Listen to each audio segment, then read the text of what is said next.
अस्सलामुअलैकुम dear students, hopefully आप सब बिल्कुल ठीक होंगे। आज का हमारा टॉपिक है पैरासाइटिक न्यूट्रिशन, जो कि बहुत ही मज़े का टॉपिक है।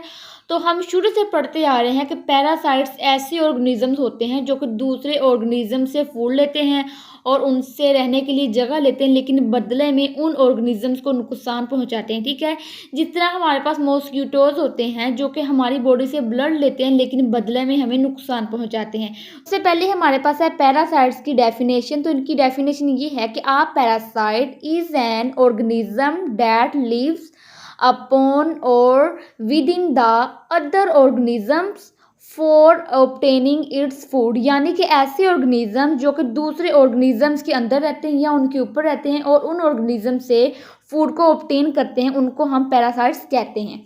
आगे हमारे पास है पैरासाइट्स की एग्जांपल। तो इनकी एग्जांपल हमारे पास है मॉस्किटोज।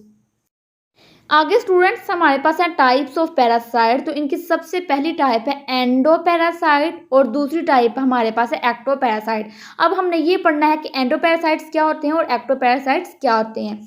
सबसे पहले हमारे पास है एंडोपैरासाइट। तो इनकी डेफिनेशन ये है कि those parasite which live with in the host called endoparasites, यानी कि ऐसे पैरासाइट जो कि अपने होस्ट के अंदर रहते हैं उनको हम एंडोपैरासाइट्स कहते हैं। आगे इनमें सेकंड पॉइंट ये है कि endoparasites occur in both aquatic and terrestrial animals, यानी कि जो एंडोपैरासाइट होते हैं वो इक्वेटिक और टेरेस्ट्रियल एनिमल्स दोनों में ही अकर होते हैं।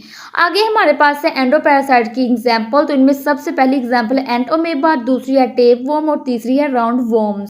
आगे स्टूडेंट्स हमारे पास है एक्टोपैरासाइट्स। तो इनकी डेफिनेशन ये है कि those parasites which live upon the host, यानी कि ऐसे पैरासाइट्स जो कि अपने होस्ट के ऊपर रहते हैं उनको हम एक्टोपैरासाइट्स कहते हैं।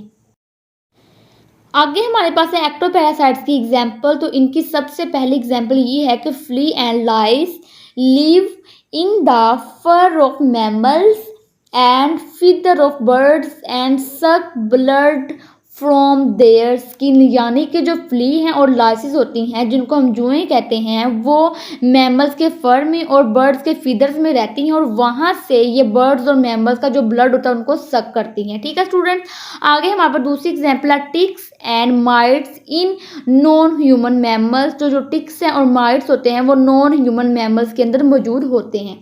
आगे हमारे पास इनकी थर्ड एग्जाम्पल है leech attacking both aquatic and terrestrial animals, की जो लीच होते हैं वो इक्वेटिक और टेरेस्ट्रियल एनिमल्स दोनों पे ही अटैक करते हैं। आगे हमारे पास एक्टोपैरासाइट्स की लास्ट एग्जांपल ये है कि एफिड दैट सक फूड फ्रॉम लीव्स और स्टेम्स, की जो एफिड होता है वो स्टेम्स और लीव्स से अपनी फूड को सक करता है। तो स्टूडेंट्स ये हमारे पास सिंपल सा टॉपिक था जिसमें हमने ये पढ़ा कि जो पैरासाइट्स हैं वो दूसरे ऑर्गेनिजम्स के अंदर या उनके ऊपर रहते हैं और वहां से अपनी फूड को खाते हैं।